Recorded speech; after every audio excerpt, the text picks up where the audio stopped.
Good morning friends. তো দেখো এখন বাগানে চলে এসেছি। বাগানে আজকে অনেকটা আলো আর রোদও পড়ছে, কেননা আজকে নারকেল গাছ ঝোড়া হয়েছে। তবে সব গাছ ঝোড়া হয়নি, এই গাছটাই নারকেল ছিল, এটাই পাড়া হয়েছে। আর গাছটাও ঝুড়ে দেওয়া হয়েছে, তাই জন্য অনেকটা আলো। সব গাছগুলো যদি ঝুড়ে দেওয়া হয় তাহলে কত আলো পড়বে বলো।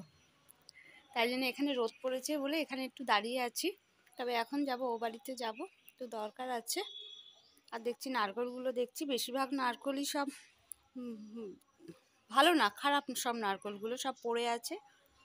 যদিও ডাবালা সব নিয়ে গেছে, এই দেখো সব পড়ে আছে। এগুলো বাজে নারকেল সব। আর সব আমাদের বেশিরভাগ নারকেলগুলো ঝুনো হয়, মানে ভালো না ভেতরে।